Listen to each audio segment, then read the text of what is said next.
Hello guys, how are you doing today? Thank you for tuning in for our channel. We here now in YouTube. If you reach us on YouTube, please find us and subscribe and like. If you find us on Facebook, please share and like. And you can always find us on our website, thinkintosuccessacademy.com. All our contact information is there. Soon we will have a podcast. We're working into it. Soon we will have a blog as well and also working on it. So the more people we can reach, I always say that we as coach, we help people. We are like doctors of your soul. We want you to achieve the success you want in your life and find that happiness that comes from business, from family, for relationships, all that happiness that will make you better and also the people around you who will make you better. So today, as a scripture, I was actually looking last night on Netflix about the movie Luke, and it was absolutely amazing. It's kind of they speak the native Hebrew language, and at the same time, there's someone oratory explaining the Bible itself and goes every chapters. So today we're gonna be talking about Luke, and actually Luke 6 from 27 to 31, and it talk about well basically how to love your enemies. And do we have enemies today? Well, of course we have enemies. We have enemies because we might feel that we compete with someone in our business. There's other people that do what we do, and we might think of them as competition. And as a competition, I have to become better than them, and I have to protect from them. So if I have to protect from their different techniques to maybe want to take my customers, then I will think that they are like enemies. And so in coaching, we normally said, try not to compete, but try to create. So give yourself a little bit higher and not to worry about competing, but creating.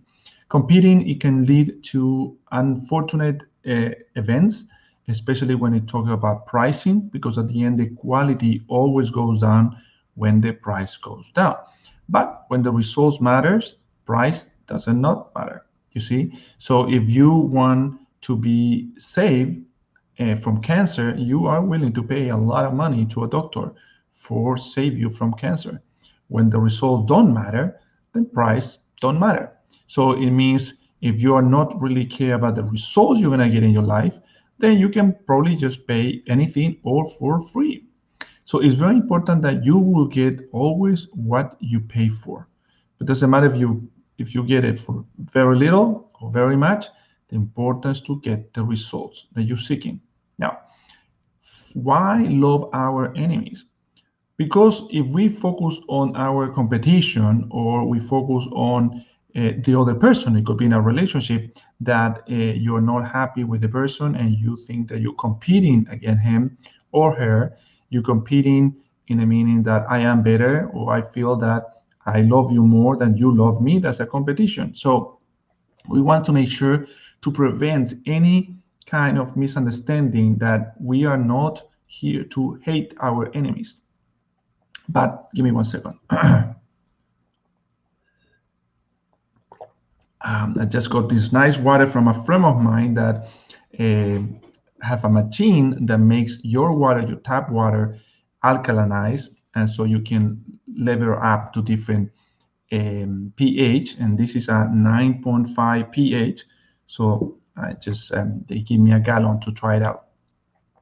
Entonces, we want to make sure that we are not actually attacking or thinking that people are competing to us and we have this enemy. So how do we do that?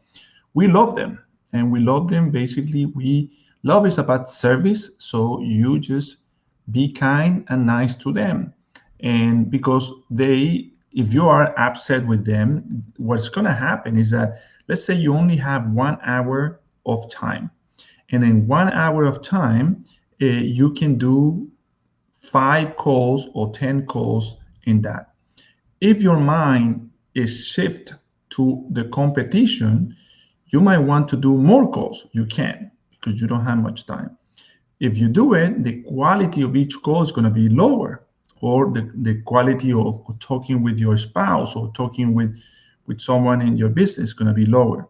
So if you put your attention in someone else, you're not putting attention in what you're doing. Yeah, an easy way to do this is when someone is talking in a conference and you grab your phone and look at the phone and they ask you a question, you have no idea what they're talking about. Why? Because your attention was shifted to do something in your phone. So imagine your phone is your enemy and you have to concentrate in listening and working in what you do normally do. If you grab that enemy, which is your phone, and get you distracted, then you're gonna lose the connection with the person or what you need to do, and you're not gonna be able to give yourself 100%. So going like that, I'm gonna go and leave the description. We're gonna start describing. Love for enemies. But I tell you who hear me, love your enemies, do good to those who hate you, bless those who curse you, pray for those who mistreat you. If someone strikes you on the cheek, turn to him the other also. Now, this is important. Why will you turn your cheek if they strike you? This is basically to eliminate the vicious circle. You see, there's a vicious circle that if you offend someone, and that person natural reaction comes from our subconscious mind. So if you react aggressively, the person is going to react aggressively to you. It's going to react. And if you go through different reaction and you act, it becomes a vicious circle. You tell me something bad, I tell you something bad. You tell me something bad, I tell you something. And this never ends good. Always end up with a fight, with an argument. And this could happen in business. This could happen in anything related in our life. So we want to make sure when Jesus is saying, when someone strikes you on the cheek, give them the other one. Put it this way. If someone is screaming at you, if your spouse or business owner, someone is screaming at you and you don't react, but you respond, you be quiet, the other person will stop screaming. He's expecting you a reaction, but you're not giving them that. So you can put them in a situation they don't know what's going on. If that's the case, they will wait and then ask a question. What do you think? And so you have the opportunity there to shift this and cut this vicious circle to make it better. It said, I don't understand what you're going through, but I have an idea how you're feeling. Because as we speak before, people talk about their feelings or people act based on their feelings, not necessarily their thoughts. So they think something and they start in their feelings, and the feelings goes to the action. So if you have your son or your daughter or your wife or your business owner, we're gonna die, we're gonna die, we're gonna die. You know that action comes from a feeling of death. We're dying. Then you can stop him and say, okay, where did you get information that make you think that you were going to die, and now you're acting based on what the feeling of death to me? It was said, I just heard on the radio that we are under attack. Under attack of what? I haven't heard anything. So he will take you and he will find a way to calm him down. So this radio is information. Let's say you're just watching any program and just hear someone, we are under attack, but under attack of what? Maybe they're talking about an attack of verbally attacking because one politician says something else. So that thought that you entertain it, you accept it as negative, that causes the feeling and causes you to react. So if we have a situation where our enemy, our competitor, come to us with a certain way of altering us and making us to react based on what they're telling us, we need to stop it. And we need to think that we are better than that. And we need to reason in ourselves to make sure that we say the right thing and not allow this vicious circle to actually start or remain there. Okay, I'm going to continue reading here. Okay. Give to everyone who asks you, and if anyone takes what belongs to you, do not demand it back. Do to others as you will have them to do to you. So in other ways, if someone is taking your business, you try to get that business back, you're going to look bad with your client. You see, because you are trying to question, first you're going to try to question your client why he's going with the competitor. He's going to the competitor probably because he have offered him something you haven't offered. So today we were just talking with a friend of mine. He does air conditioning. And he said, the client said, I want this, but I want to pay this much. And there's a company that offers this. Can you offer it? I said, no, I cannot offer it. I cannot go so deep down in the price. Unfortunately, if you can go and do it with them, do it with them. So then it goes with the other company. And then 2 months later, they call him and said, hey, you know, the system doesn't work. Can you fix it? No, I cannot fix it. I can install you a new one, but I cannot fix it. He said, why you cannot fix it? Because what they did, the installation was so wrongly done that it broke your equipment. So yes, they give you a good price because the installation was cheap, and then you got a bad result later on. It could have lasted a year, it could have lasted a month. So I cannot be responsible for other people. You went for price. So at the end, the person has to accept to get a right equipment, right install. So it's not only the equipment, it's the installation of the equipment. You see, so at the end of the day, if you have something and you connect with your customer, connect with your people, connect with your spouse, you have an open communication where you are legit, you know, then that relationship will be strong. And it doesn't matter who's coming with a bigger price. You see, it's like the temptation of Jesus. You know, Jesus spent 40 days in the desert, tempted, no food, and the devil came to tempt him. But his relationship with his father was so strong that even when the devil tempted him and told him about the scripture, you know, if you jump from this cliff, the angels will come and pick you up and you will not get hurt. And say, well, the scripture said, because the scripture said that, the scripture said, don't test your God. You see, you respond. So when you have a strong connection with your spouse, with your customer, with your client, it's all about relationship. That relation will make it strong. But if you focus on how to recover something or how to get back to someone because something didn't work out, that is not going to work out with you. First, it's going to make you yourself bad. Now, for example, it said this, and we're going to go a little bit longer because I think so it's good. If you love those who love you, what credit is that to you? Even sinners love those who love them. See? So we cannot always expect that we are going to love only those ones who do good to us. You see, this is not an eye for an eye. You have to be better than that. You have to be someone who lead, who give an example for other people, how to behave, how to act, and not to worry about what the good or the bad other people are doing to you. Having a mentality that way, it will not only pay in the time, because it might be a little bit painful, understand that, but in the long run, it gives a sense of assurance and confidence to you, but to other people too. Remember that people follow leaders for two reasons, and we talked this before. It's because you know where you're going and you're confident that you are able to get there.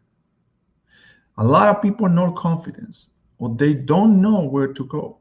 So they'll follow you. That's why you become the leader. They follow you because they see that you have a clear path for success and they want to be successful.